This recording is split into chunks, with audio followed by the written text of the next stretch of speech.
Hello and welcome to Storytime with Mr. Ryan. On October 21st, we celebrate the birthday of Alfred Nobel, a Swedish chemist perhaps best known for creating the Nobel Prize, a selection of awards given out annually to our world's greatest geniuses, those who've made significant contributions to the fields of science, literature, and furthering and spreading peace. Nobel himself was a man of science who held a great deal of scientific patents, one of the most significant being dynamite, a powerful and innovative scientific tool with far-reaching implications. So today we read Alfred Nobel, the Man Behind the Peace Prize, by Kathy-jo Wargin, with illustrations by Zachary Pullen. Let's hop on in. The hammer dropped with a bang. Upon the anvil was a drop of liquid nitroglycerin. Startled, Alfred Nobel began to think about the power of this liquid. A liquid like this could cause enough force to blast away rock where bridges and tunnels and roadways and railways needed to be built. It could help militaries have safer weapons. Most often, gunpowder was used for these purposes, but it wasn't very safe.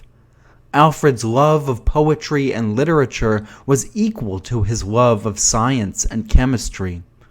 Although he hoped to spend his life as a writer, he soon realized that writing and poetry would have to wait. Alfred began trying different ways to ignite nitroglycerin safely. With the help of his father and his brothers Robert and Ludwig, he experimented day and night, sometimes mixing the liquid with gunpowder, which made it easier to handle. Alfred kept testing until he came up with a wooden plug he could fill with gunpowder. He called the plug a blasting cap. It would help builders ignite the nitroglycerin safely. Alfred was pleased. Not long after, Alfred and his brother Emil began to make and sell nitroglycerin in their homeland of Sweden.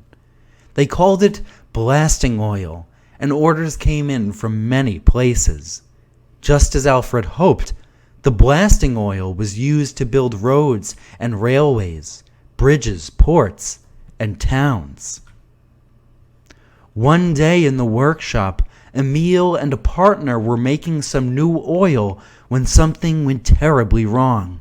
Boom! Everything exploded, and 5 people were dead, including Emil. The tragedy proved one thing to Alfred. He must make nitroglycerin even safer yet.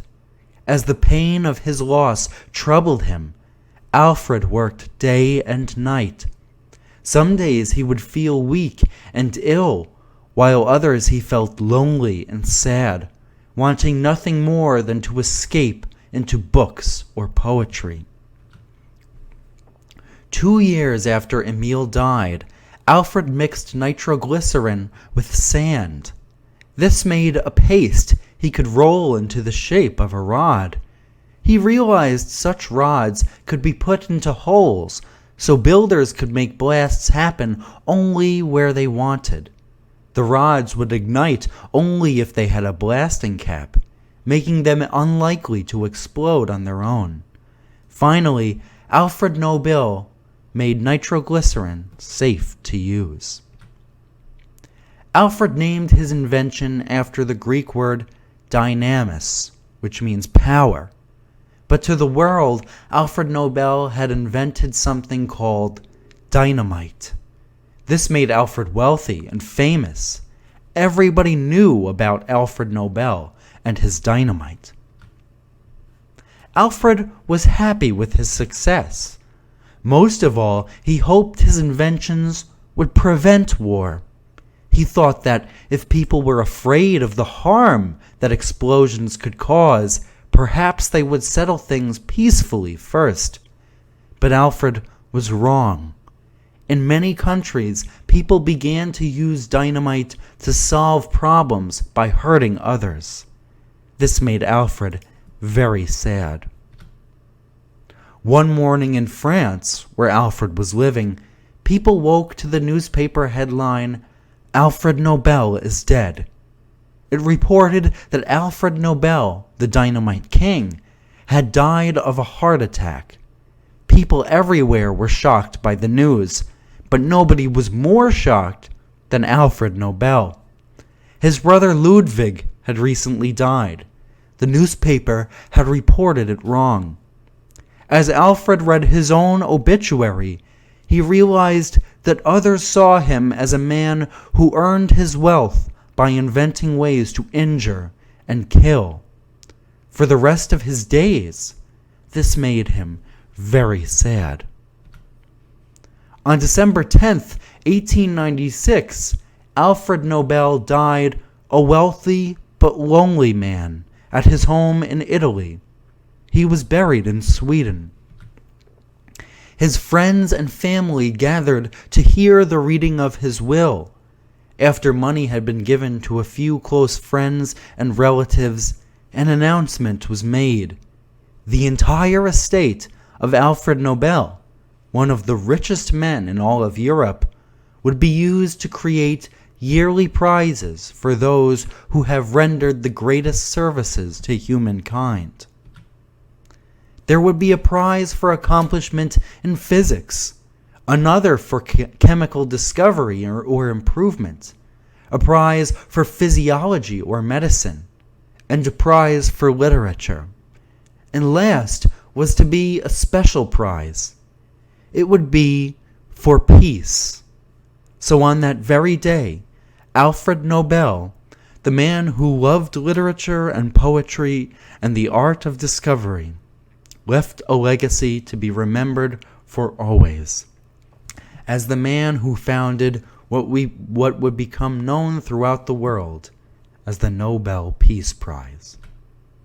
Well, thank you guys so much for reading this story with me. I hope you guys have heard of the Nobel Prize before, but if you haven't, now is a fantastic time to learn. The Nobel Peace Prize is given out annually to our world's greatest scientists and encourages people and gives them incentive to want to create significant scientific advancements and discoveries. Please feel free to take a look at this collection of Nobel Peace Prize winners.